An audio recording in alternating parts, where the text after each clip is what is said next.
engenho de São Joaquim é aqui.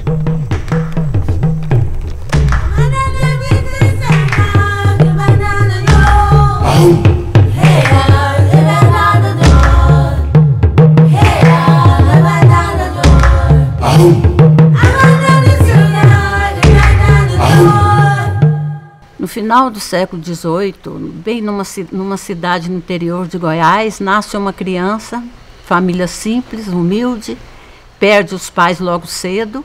Ele acabou sendo dado para os padres jesuítas, que foi inclusive a salvação dele. Ele foi morar em São Paulo, de onde ele teve toda uma educação jesuística, e que a gente vai ver no relatar da história a importância que ele foi, justamente por causa dessa influência que ele teve religiosa. O Joaquim Alves quis voltar para Goiás, mas ele não voltou para a cidade dele, que era Pilar. Ele voltou para Pirenópolis. Por quê? Porque ele já via na cidade de Meia Ponte a importância dessa cidade pelo seu comércio, pela sua posição geográfica, porque as duas estradas reais nossas passavam por Pirenópolis. Então ele veio montar a Fazenda Babilônia. E o que a gente percebe é que foi justamente na decadência do ouro que chegou aqui o Joaquim Alves. Então eu digo que inclusive ele foi o nosso Barão do Mauá, porque ele foi muito importante para a história de Goiás, porque quando ele veio para cá, ele montando a Fazenda Babilônia, ele continuou fazendo uma ligação do interior do Brasil com o litoral, uma vez que ninguém mais tinha interesse a vir para Goiás, porque fazer o que aqui no fim do mundo, uma vez que já não tinha mais ouro?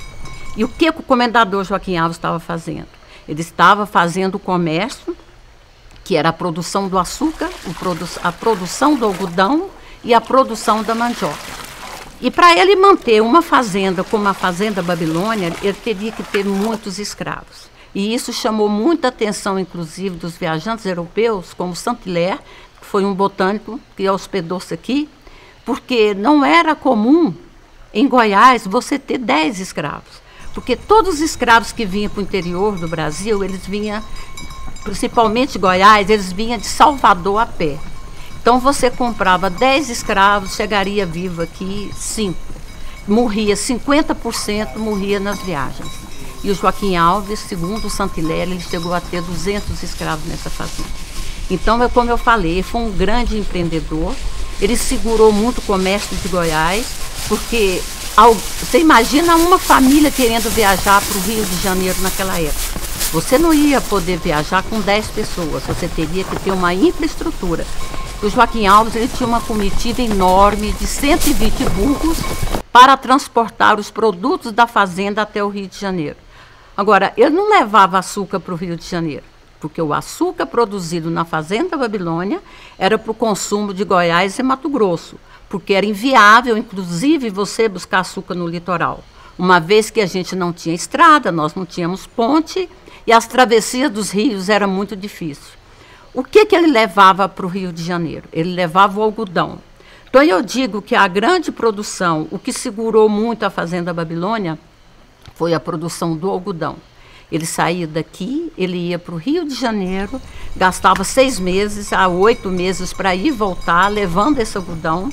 Esse algodão era exportado para a Inglaterra. E o importante, gente, é o que ele trazia para a gente, uma vez que ninguém mais tinha interesse econômico de vir aqui. Porque às vezes as pessoas, quando estudam história, eles estudam baseado no que aconteceu no litoral. Ninguém estuda a história do interior do Brasil. Então, o sal aqui era muito difícil. O sal vinha no lombo do burro, vinha nas cangalhas, vinha nas bruacas, e o sal servia como moeda, inclusive. Tanto é que as pessoas eram pagas com sal. É daí a origem da palavra salário, né? Porque era um pagamento. Você chegava ao ponto de você trocar escravo por sal. Então, além do sal, ia trazer a pólvora, trazia ferro, entendeu? E outras coisas mais, como, por exemplo, uma senhora de engenho, por exemplo, a esposa de Joaquim Alves, de repente trazia um corte de pano, né, que eram os tecidos que vinham da Europa, que vinham da França, como o veludo, vinha a seda, vinha o tafetá, vinha o filó, que eram tecidos trazidos para as pessoas que tinham uma posição financeira melhor. Ele fez esse intercâmbio num período de 1800 a 1840.